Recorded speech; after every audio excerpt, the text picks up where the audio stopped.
मंच पर उपस्थित अभिमन्यु गुप्ता, पवन मनुषा जी, प्रदीप जायसवाल, यासिर सिद्दीकी जी, अजय सूद जी, अंशुल गुप्ता, शैलेंद्र श्रीवास्तव जी, हर्षवर्धन शर्मा जी, फजाउर रहमान जी, सोनू कनौजिया जी, लक्ष्मण गुप्ता जी और बड़ी संख्या में जिनके मैं नाम नहीं ले पा रहा हूं मंच पर बैठे हुए सभी हमारे व्यापारीगण, व्यापार सभा से जुड़े हुए सभी पदाधिकारी,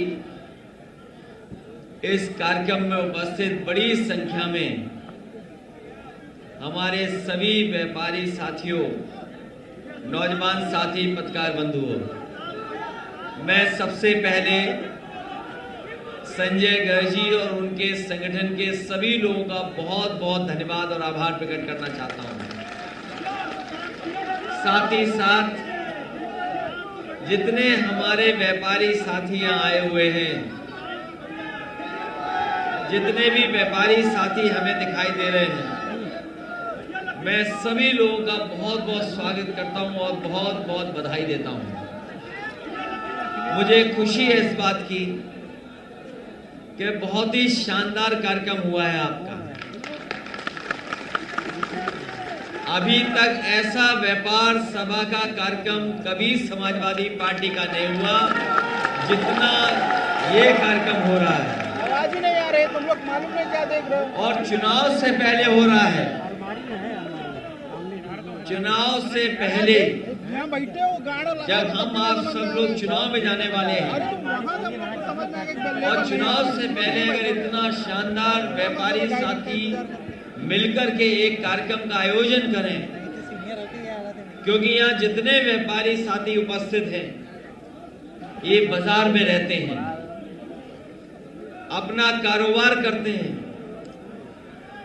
लोगों से सीधा सीधा संपर्क है और जिस समय व्यापारी मन बना लेता है, जिस समय व्यापारी मन बना लेता है, उसके बाद सरकार का पता नहीं लगेगा दूसरी सरकार कौन। अगर व्यापारियों ने मन बना लिया और व्यापारियों ने ठान लिया, व्यापारी साथियों ने सोच लिया, तो इस बार बदलाव होना निश्चित है। उत्तर प्रदेश में बदलाव को कोई रोक नहीं सकता। मैं लगातार कार्यक्रमों में जा रहा हूं। अरे भाई रुक जाओ भाई, मुझे पता है आपकी जेब में कुछ है नहीं। अगर जेब में होता तो भारी होती जेब।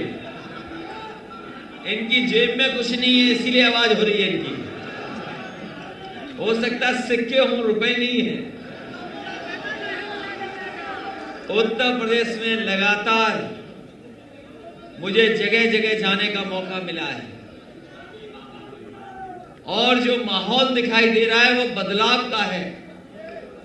लोग अब इस सरकार को नहीं चाहते। अगर हम पीछे मुड़ करके देखें इस सरकार को,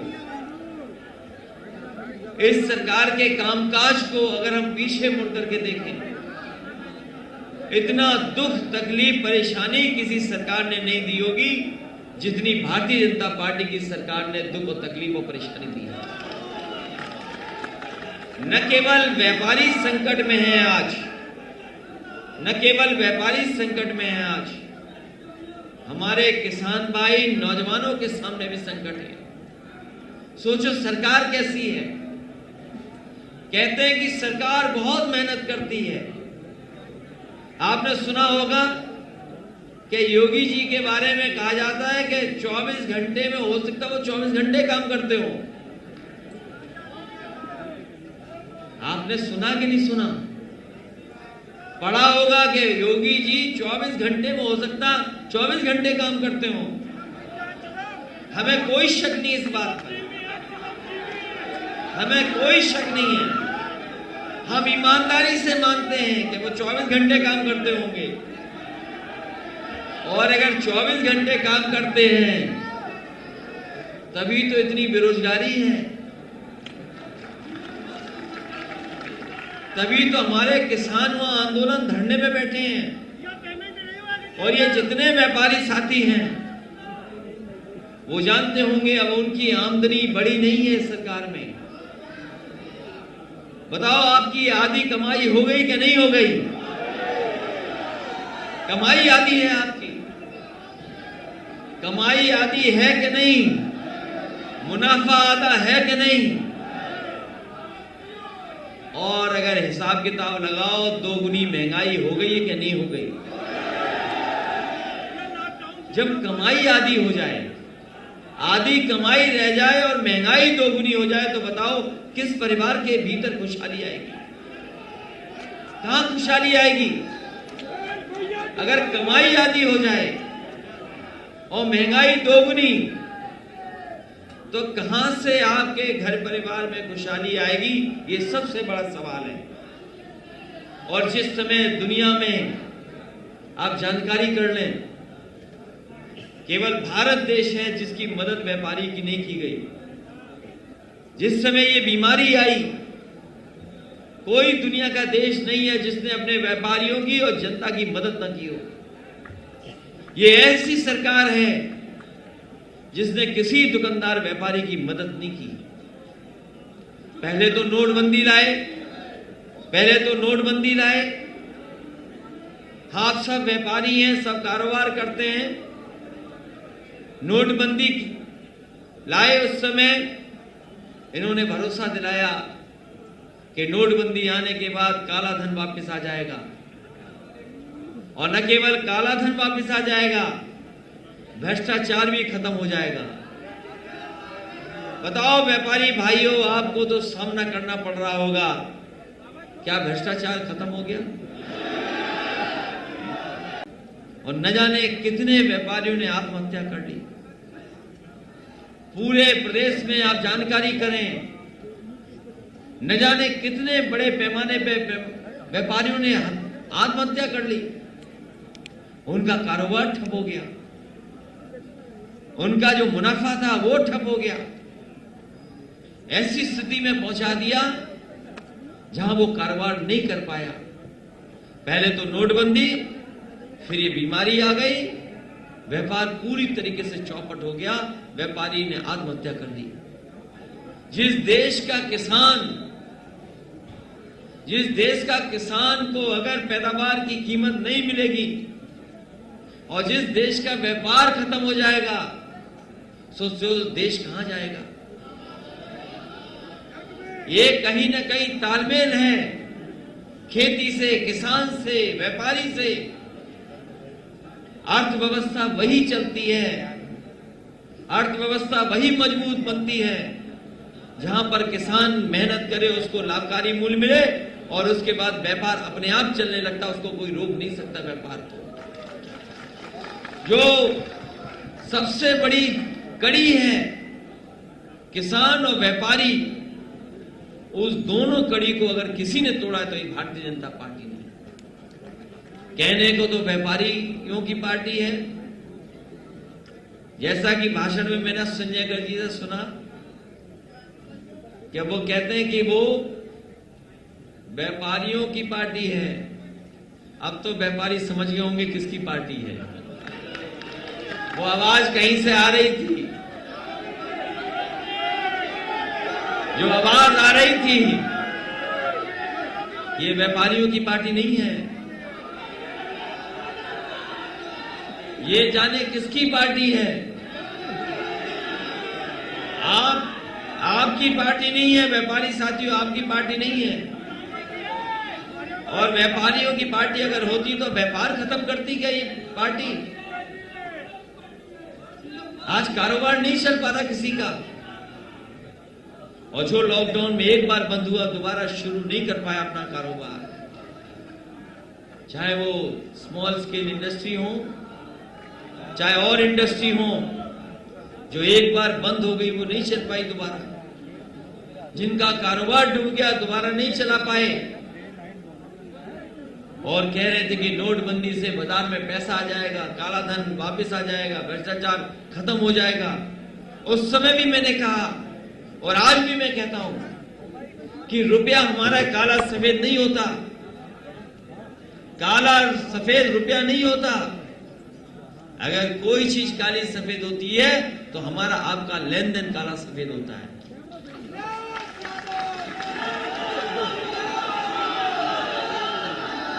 हमारा आपका लेन देन काला सफेद होता है। और बीजेपी के लोग कह रहे हैं कि रुपया काला सफेद है। बीजेपी के लोग कहते थे रुपया काला सफेद है।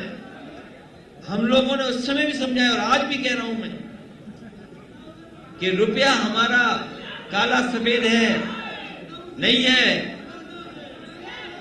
हमारा आपका लेन देन काला सफेद है। और इसलिए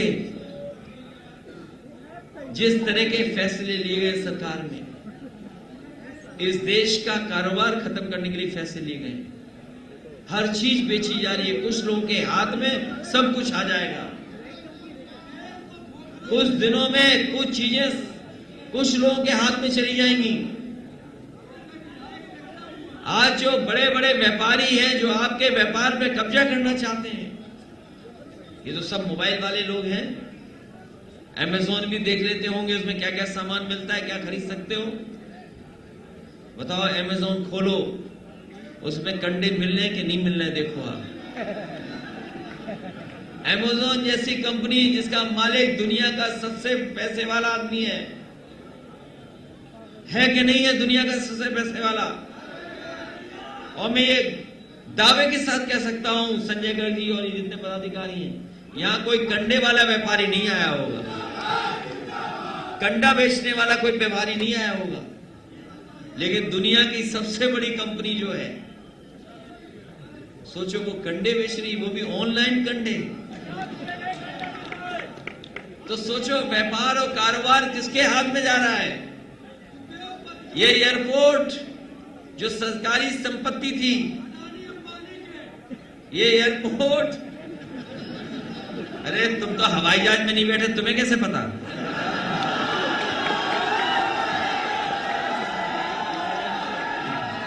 ये तो हवाई जहाज में भी नहीं बैठा।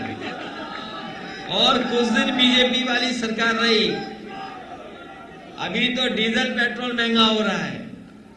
ठीक कहा आपने कि जीएसटी कपड़े और जूतों पे भी आ गया है। कपड़े और जूते में वो लगता है जूतों पे इसलिए बढ़ाया गया जीएसटी क्योंकि हवाई चप्पल वाले ही हवाई जहाज में जाएंगे। और सोचो कपड़े, जूते और डीजल और पेट्रोल कहां पहुंच गया। आपको मुनाफा नहीं मिल रहा, मुनाफा आपके हाथ में नहीं आ रहा। क्या मुनाफा आपके हाथ में आ रहा है डीजल पेट्रोल का? मुनाफा आपके हाथ में नहीं है, मुनाफा किसी और के हाथ में है। और जो लोग ट्रांसपोर्ट का कारोबार करते होंगे वो जानते होंगे उनका कारोबार पूरी तरीके से ठप हो गया है। कारोबार नहीं बचा ट्रांसपोर्ट का। और जितनी भी महंगाई आज है, जितनी भी महंगाई है वो आज डीजल पेट्रोल के कारण है और भारतीय जनता पार्टी की गलत नीतियों के कारण है। कहने को तो भारत को कह रहे हैं हम विश्व गुरु बनाएंगे, भारत विश्व गुरु बन जाएगा। गुरु पिट रहे हैं, छात्र पिट रहे हैं और ठोकर राज में कोई सुरक्षित नहीं है, कब किसकी जान ले ली जाए। ये ठोकर राज में किसी को नहीं पता किसको ठोकना है। न जाने कितने लोगों की जान चली गई। आज देश में सबसे ज्यादा उत्तर प्रदेश में जाने गई है थाने में। कस्टोडियल डेथ अगर कहीं सबसे ज्यादा हुई है तो उत्तर प्रदेश में कस्टोडियल डेथ है सबसे ज्यादा। नेशनल ह्यूमन राइट कमीशन ने सबसे ज्यादा नोटिस अगर कहीं दिए तो उत्तर प्रदेश को दिए हैं। और सबसे ज्यादा लूट और हत्या भी व्यापारियों की हुई है। इतनी पूरे देश में कहीं नहीं हुई जितनी उत्तर प्रदेश में हो गई। मुझे याद है सरकार इनकी बनी बनी थी। बनारस जो प्रधानमंत्री जी का क्षेत्र है, पुलिस के सामने एक सुनार की पूरी दुकान लूट ली गई। पूरी दुकान लूट ली गई, पूरी दुकान लूट ली गई उनकी। बताओ, प्रदीप जायसवाल जानते होंगे, सरकार बनते ही बनते प्रधानमंत्री जी के क्षेत्र में एक सुनार की दुकान लूट ली गई। आज तक नहीं पता लगा कहां लूटी गई, किसने लूटी, आज तक नहीं पता लगा। और इसी तरह गाजियाबाद में बैंक की लॉकर काट करके चोर पूरा सामान लेके चले गए, आज तक नहीं पता लगा कहां कौन ले गया। न जाने कितने सुनारों की हत्या हुई है, कितने व्यापारियों की हत्या हुई है। अगर ये आंकड़े सही बता दें तो बड़े पैमाने पर व्यापारियों ने आत्महत्या की है और कुछ लोगों की हत्या की गई है। ये है उत्तर प्रदेश। और अगर मुख्यमंत्री जी से कोई सुरक्षा मांगने आए व्यापारी तो वो भी जिंदा नहीं बचा। आप पता कर लेना, प्रतापगढ़ का व्यापारी यहां आए थे, मुख्यमंत्री जी से मिले थे और कह के गए कि हमें सुरक्षा की जरूरत है। उन्हें सुरक्षा नहीं दी गई, प्रतापगढ़ वापस पहुंचे, हत्यारों ने उनकी हत्या कर दी। ये है उत्तर प्रदेश। और जो व्यवस्था अच्छी बनाई थी पुलिस के लिए 100 नंबर, जिस तरीके से न्यूयॉर्क में पुलिस की व्यवस्था है, अमेरिका में, वैसी व्यवस्था बनाई 100 नंबर यहां पर कि कोई अगर फोन करे और जरूरत पड़े तो वहां से पुलिस आ जाए और मदद के लिए पहुंच जाए। लेकिन 100 की 112 कर दी, वो व्यवस्था भी कबाड़ा हो गई, कबाड़ा हो गई व्यवस्था, ये कबाड़ा कर ली व्यवस्था। वो रुक जाओ, थोड़ा आराम कर लो, थोड़ा सा आराम कर लो, थोड़ा सा आराम कर लो। कहां से कौन सा व्यापार सभा किस जिले के हैं, किस जिले के हैं?